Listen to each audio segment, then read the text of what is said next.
Marvel's original 1977 Star Wars title had very little in the way of other content for them to coordinate with, and they consulted with a fledgling Star Wars corporation to expand on Lucas's vision. It was inevitable, however, that discrepancies would arise and some of their original stories would not line up exactly with future movies and other media that had not been created yet. It is clear they ran with ideas introduced in the original movie to expand the mythos, but not all of their creative choices ended up working out. Here are 15 more amazing facts about Marvel's Star Wars comics. Number 15. Chewbacca receives a medal. At the end of the original movie, Luke Skywalker and Han Solo receive medals from Princess Leia, but Chewbacca is overlooked and never receives one. It is explained in Star Wars issue number 6 that Chewie does receive a medal, but Leia is too short to place it on him.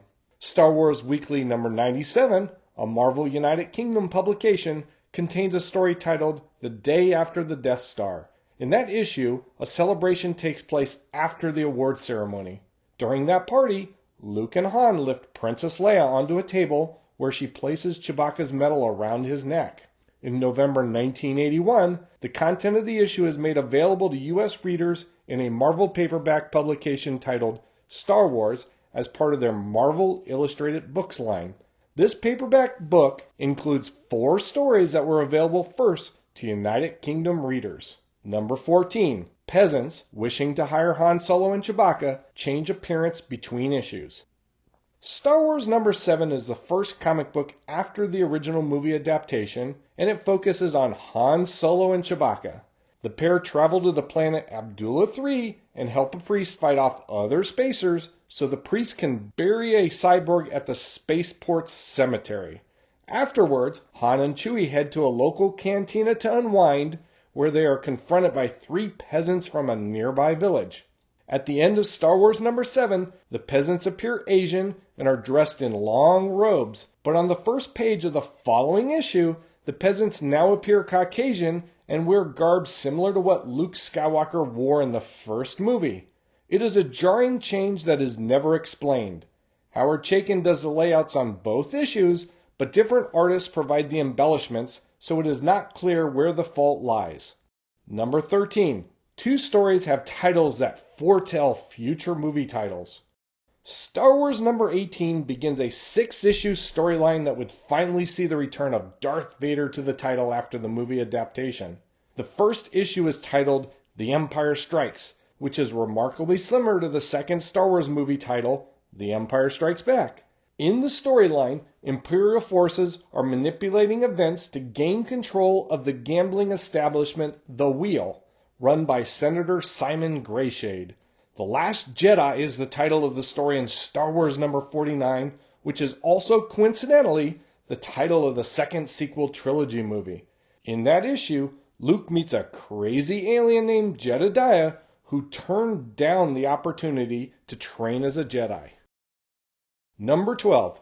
Y-Wing fighters have landing wheels. In the movie and other media, fighter craft are shown to hover and descend vertically to land on struts. In Star Wars number 49, Luke and Leia are aboard a Y-Wing fighter investigating a distress signal. They land the craft on the planet, but instead of descending vertically, the fighter craft deploys landing wheels much like our real-world aircraft.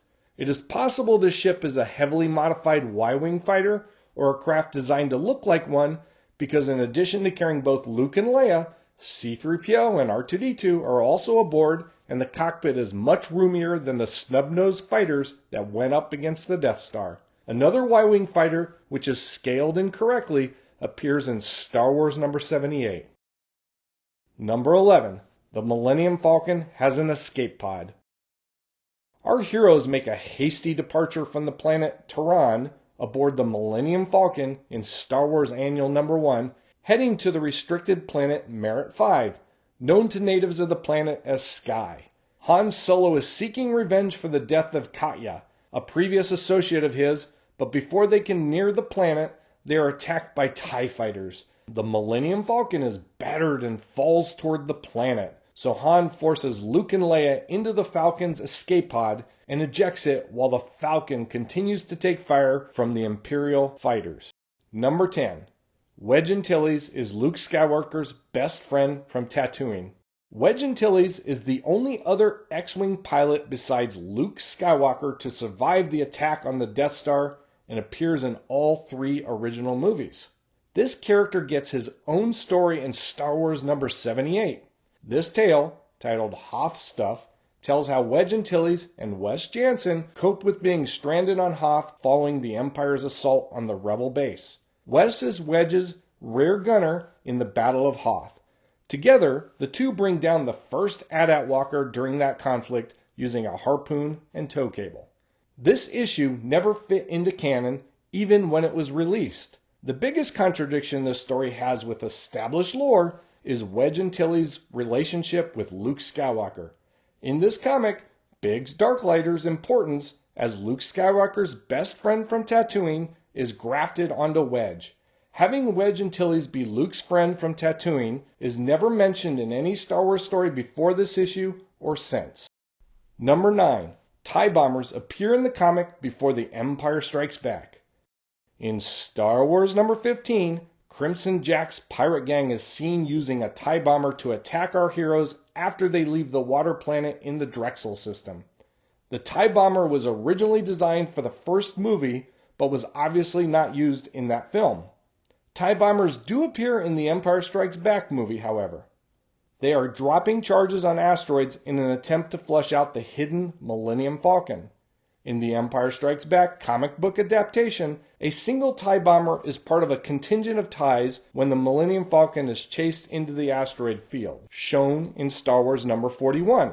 But in Star Wars number 42, it is not a TIE bomber that is used to aerial bomb the asteroids, but 2 Star Destroyers instead. Number 8. The Kenner toy, the Imperial Troop Transport, appears. Star Wars number 31 and 32 shows the Imperial Troop Transport, a toy designed by Kenner for their extremely popular 3 3/4 inch Star Wars action figure line. At the time, this vehicle had not appeared anywhere else. The use of dewbacks, a land speeder, Jawa sandcrawlers, and Imperial Troop transports in these 2 issues is probably not an accident. The toy line was a huge hit with boys, and the creature and vehicles were part of that line. Undoubtedly, Marvel Comics would want to tap into that success by showing some of these familiar toys to readers of the comics. These issues were released in October and November 1979, about the time the second wave of Star Wars action figures and vehicles were showing up on toy shelves. The Troop Transport is a great design for an Imperial vehicle, and it was used again in the Star Wars Rebels animated series, which was released between 2014 and 2018. A slightly modified design would also appear in The Mandalorian's 7th episode of the first season. Number 7. The Kenner toy, the MLC-3 mini rig, also appears. The scavengers that arrive on Hoth and kill Wes Jansen in Star Wars number 78 are equipped with MLC Groundcraft. These vehicles are another unique design by Kenner for their Star Wars 3 3/4 inch toy line. This smaller vehicle is part of a subline of mini rigs that included a total of 3 vehicles in the initial wave. The vehicle is mentioned by name, and Wedge Antilles reprograms one of them to attack the scavengers while he steals the transport ship they arrived in. Number 6. Bugs Bunny, Elmer Fudd, and Daffy Duck are referenced. In Star Wars number 16, Jackson and Amazo were name-dropped by Don Juan Quixote in a medical facility being attacked by Valance the Bounty Hunter. After learning their names, Valance sends his men to interrogate the pair in an attempt to extract from them the name of the pilot that destroyed the Death Star. Jackson, an alien that looks remarkably like a rabbit, is caught and utters the words, "I'd ask what's up, guys," which is a call out to the catchphrase, "What's up, Doc?" used by Bugs Bunny. To continue the gag, the 2 thugs that are interrogating Jackson are named Fudd and Daffy, a reference to 2 of Bugs Bunny's frequent antagonists, Elmer Fudd and Daffy Duck. I can only assume these jokes were written in deference to Jackson's detractors. Number 5. Luke has his lightsaber immediately after The Empire Strikes Back. In Star Wars number 44, the final issue of the Empire Strikes Back adaptation, Luke Skywalker confronts Darth Vader in the bowels of Cloud City. Like the movie, Vader slices Luke's hand off, and Luke's hand and lightsaber fall into the shaft below. We never see anyone recover his saber in the film or the comic adaptation. In Star Wars number 45, the first issue after the adaptation, Luke is battling an augmented Imperial probe droid intent on flying a Rebel blockade runner into the Rebel fleet and detonating the ship. The probe droid is controlling the automata on the ship, and Luke is forced to wield his lightsaber several times to defend himself and to damage the ship. At a critical moment, Luke is able to use his saber to severely damage the craft, which causes the probe droid to ram the blockade runner into an Imperial Star Destroyer. It is never explained exactly how Luke was able to retrieve his lightsaber. Maybe it fell on the Falcon along with Luke, and Lando Calrissian picked it up. Number 4. Luke Skywalker cannot swim, but Princess Leia can. In Star Wars number 15, our heroes on a water planet in the Drexel system are forced to jump into the water and swim to the Falcon. Before Luke Skywalker takes the leap, he confesses to Princess Leia he cannot swim. In one panel, Leia is pulling Luke in the water while Han is urging the pair to swim faster. Luke tells Han that he did not receive any opportunities on Tatooine to learn how to swim. The pair's skills are reversed in the novel Splinter of the Mind's Eye, which came out 3 months earlier in March 1978, where it is Luke Skywalker who knows how to swim and Princess Leia who cannot. The explanation given in the Marvel Comics makes more sense. Luke is from a desert planet, so it is more likely he doesn't know how to swim. Number 3. Wampas infiltrate Echo Base on Hoth. In The Empire Strikes Back, a Wampa knocks Luke Skywalker from his tauntaun, kills the Mount, and drags Luke back to his lair. Luke is able to free himself and cut off the Wampa's arm before scrambling out of the cave. The Wampa was never fully shown in the theatrical release because of a problem with the costumes. Instead, all we see are arms and close-ups of the creature's face. An extended scene was added for the 1997 special edition, which shows the full Wampa in the cave before Luke escapes. The Empire Strikes Back comic shows even less of the Wampa than the movie. In Star Wars number 39, the first issue of the adaptation, Luke is knocked from his tauntaun like in the movie, but we only ever see the creature's arm, and the Wampa never kills the tauntaun. Also in the comic, the Wampa is strategically placed behind a stalagmite while Luke confronts it in the cave. There are additional scenes cut from the movie with Wampas that are in the comics. Again, in Star Wars number 39, when Han Solo and Princess Leia are arguing in an Echo Base passage on Hoth, a Wampa's arm is seen breaking through the ice wall after they depart. Also in that issue, R2-D2 is navigating one of the base's other corridors when chunks of ice fall. Shortly afterwards, several rebel soldiers are engaged with the Wampa, and it is revealed the base sensors need to be adjusted to detect the creatures. In Star Wars number 40, C-3PO and R2-D2 are standing outside a locked door, and C-3PO comments that the rebels have trapped the creatures within by using high-pitched sounds. Number 2. Luke Skywalker's father is not Darth Vader.